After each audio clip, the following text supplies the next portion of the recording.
এই মালা পরা হাত ধোয়া এসব আপনারা কেউ করেছেন? বড়দের কেউ করেননি তো? কিন্তু আপনারা জন্ডিস হয়েছে এটা ডাক্তারখানায় গিয়ে শুনেছেন তো? শুনেছেন নিশ্চয়ই। এবার বলুন তো,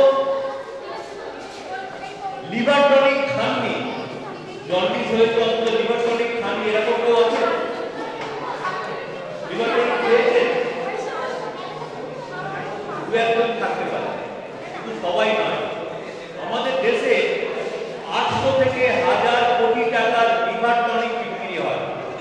সেটা কাগজে বিজ্ঞাপন থেকে, রেডিওতে বিজ্ঞাপন শুনে বা টিভিতে বিজ্ঞাপন দেখে, অথবা পাস করা হোক আর গ্রামীণ চিকিৎসা হোক, তাদের প্রেসক্রিপশন অনুযায়ী কিনে মানুষ এই টাকাটা নষ্ট করেছে। জন্ডিস ভালো করার জন্য যে লিভার টনিক দেওয়া হয়, এটা কোনো ডাক্তারি বইতে লেখা নেই। তা সত্ত্বেও ডাক্তাররা এটা প্রেসক্রাইব করে শুধুমাত্র নিজেদের আগে গোছানোর জন্য।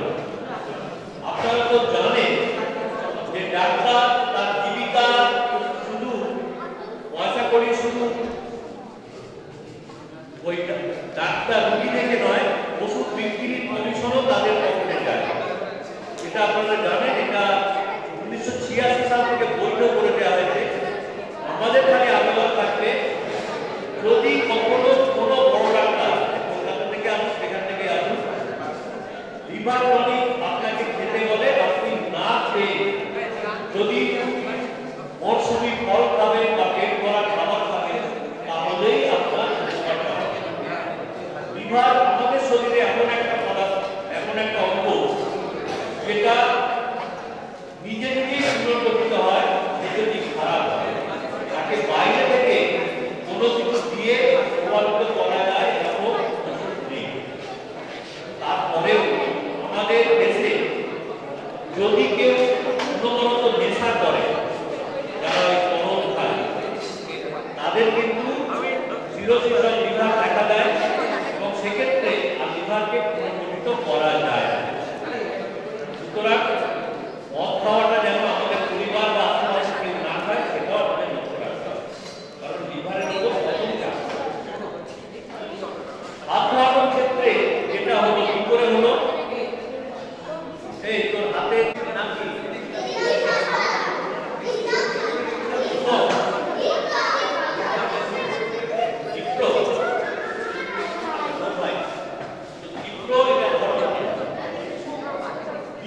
দেখতে আপনি বলে কি হবে, ও 250 বছর ধরে কামার খায় সাধনা করে, কেন ও এখন এর দিকে থালা বসাবে। উনিটা দাবি করে যে থালা তার দিকে বসবে যার কিনা শরীরে বিষ আছে। তো আমরা একে আজকে কিছু কামড়াই, অথচ দিকে বসবে, এটা করে দেখাবো।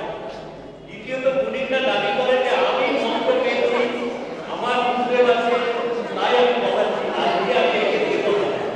সুতরাং এই কথাটা আপনারা বাজারে গিয়ে বলবেন, সমাজে গিয়ে বলবেন, একটা ছোট বাচ্চাও এই থালাটা মুখে বসাবে।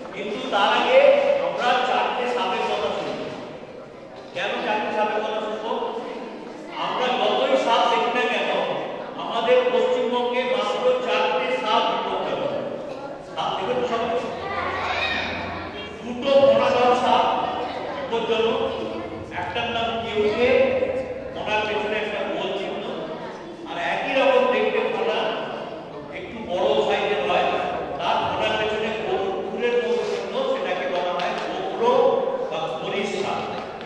এই দুটো সাপ কামড়ালে যদি 15 মিলিগ্রাম বিষ রক্তে মেশে যদি চিকিৎসা না হয়, তাহলে মৃত্যু অনিবার্য।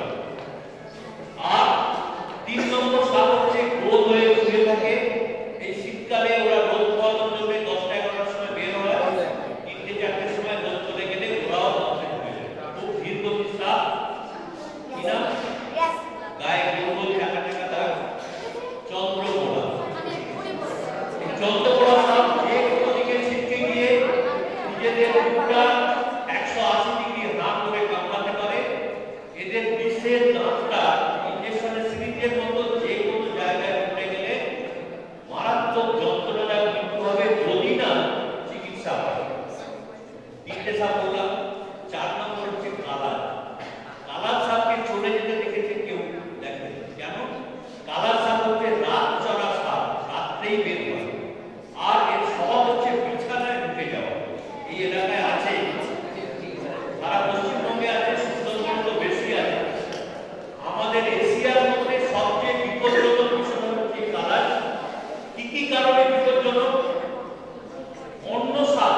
প্রজাপতির ঘরে ঘুরে ঘুরে মৃত্যু।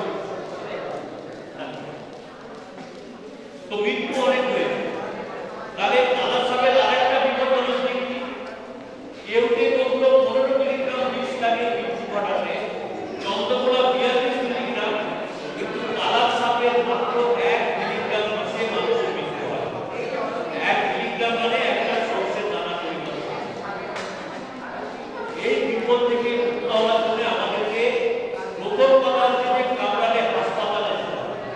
আমরা এটা দেখাচ্ছি এই জন্যে খালা করে অথবা বিষ পাথর অথবা যে যাই করে বিষ নামানোর চেষ্টা করুক না কেন, তাতে সময় নষ্ট হয়। সময় নষ্ট না করে হাসপাতালে গেলে সবাই হয়। আজকে এই ছোট বাচ্চার পিঠে থালা বসানো, থালা পিঠে কেন বসলো কারণটা জানতে চাও? তুমি জানো?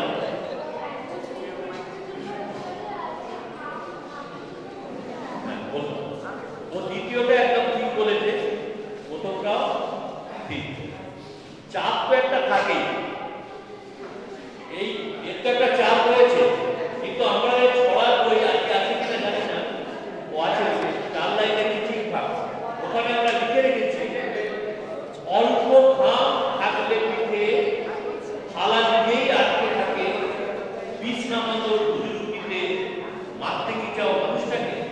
আমরা এই 4 লাইনে ঠিকঠাক বইটাতে 120টা ছড়া লিখেছি, 103টে ছড়া আর 2টা কাটিং রয়েছে মানুষকে এভাবে সচেতন করার জন্য। তাহলে অল্প ঘাম থাকলেই পিঠে থালাটা আটকে থাকবে।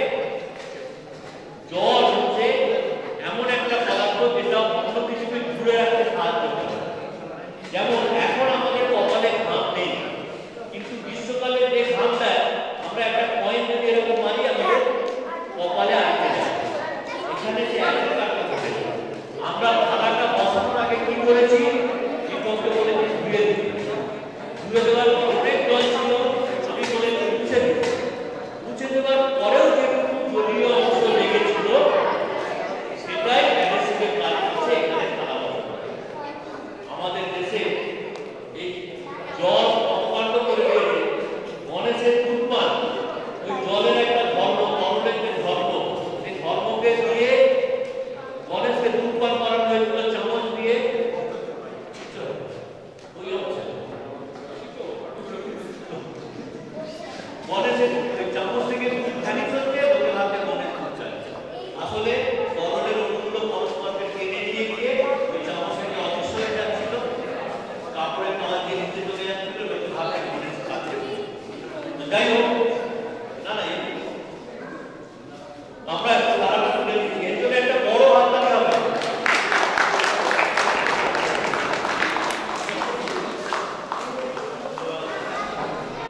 এবং ওই শ্মশান নিয়ে অনেক গল্প কথা আছে।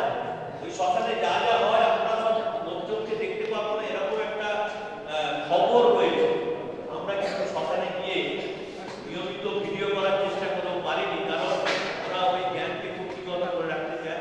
আসলে অপকর্ম চলে তো, অপকর্মগুলোকে দেখতে চায়। নির্মলানন্দ যেটা করেছিলেন, সাংবাদিকদের সামনে মরার থেকে দুধ পান করে ছেড়েছে।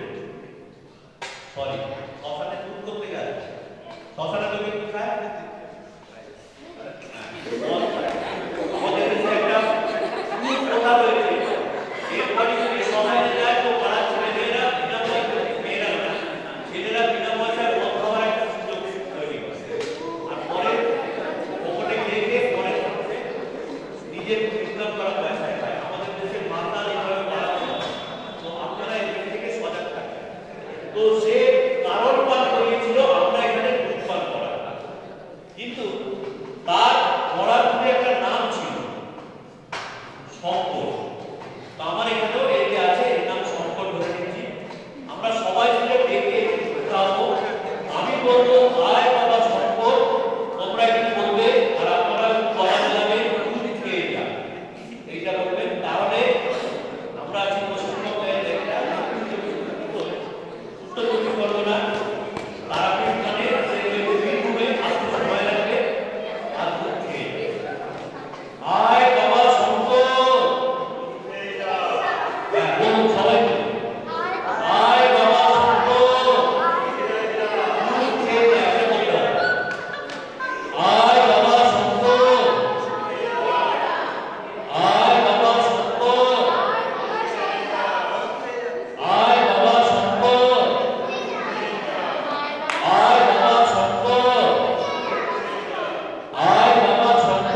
আসলে পড়াশুনে এগুলো ভয় লাগে।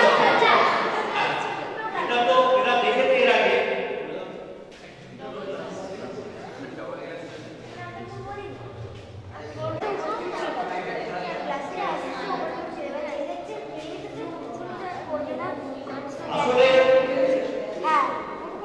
আসলে এটা দুটো ক্লাস ম্যাজিকের দোকানে কিনতে পাওয়া যায়, নাম হচ্ছে ওয়ান্ডার ক্লাস। ম্যাজিশিয়ানরা নানাভাবে এইটার মাধ্যমে ম্যাজিক দেখিয়ে থাকে, কিন্তু একজন তান্ত্রিক সে এটা ব্যবহার করলো কেন? আমাদের প্রশ্নই। সে তো বললো আমি তন্ত্রমন্ত্র জানি, তাহলে সে এটা কেন ব্যবহার করলো? আমরা তাকে চ্যালেঞ্জ জানিয়েছিলাম, যদি আপনি সত্যি সত্যি এটা করতে পারেন তাহলে আসুন আমাদের কাছে পরীক্ষাটা দেবেন, পড়াশুনিকে আপনি কারণ কারণ সে আমাদের সামনে আসে। এই দুটো ক্লাস এর মাঝখানে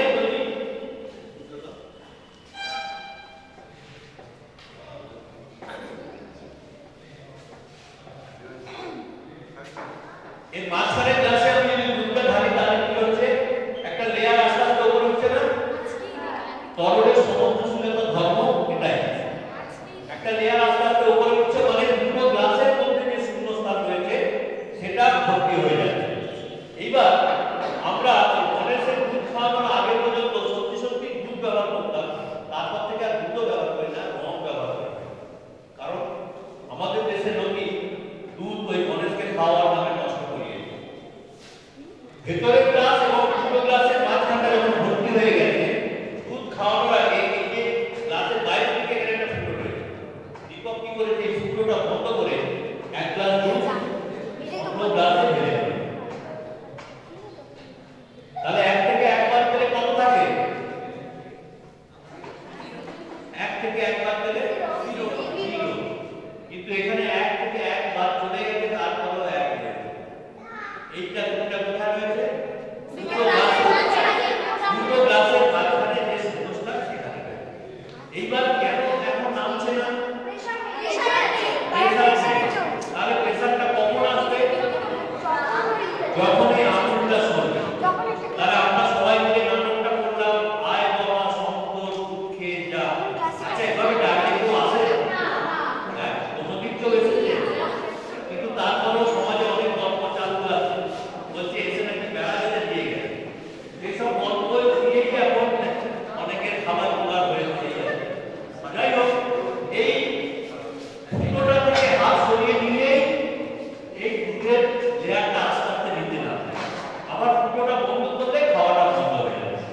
এইটা আমরা সমাজেও দেখি, বাইরে কোথায় মুদিখানা দোকানে 16 কেজি তেলের টিন কেনার পর দোকানদার কি করে, ওর থেকে একটা অন্য পাত্রে তেল ঢালে। ওই ঢালার সময় 16 কেজি যে তেল থেকে তেলটা ঢালবে, যেখান থেকে ঢালবে সেই ফুটোটা বড় ফুটো করে, কিন্তু বিপরীত করে যদি একটা ছোট ফুটো না হয় তাহলে এই দুধটা পড়বে না, এই তেলটা পড়বে না। এখানে সেই বিপরীত করে ফুটোটা চাপা রয়েছে, তারপরে এটা আমি এটাকে ছেড়ে দিচ্ছি আর আস্তে আস্তে এটা নেমে আসবে। এই তান্ত্রিক গিয়েছিল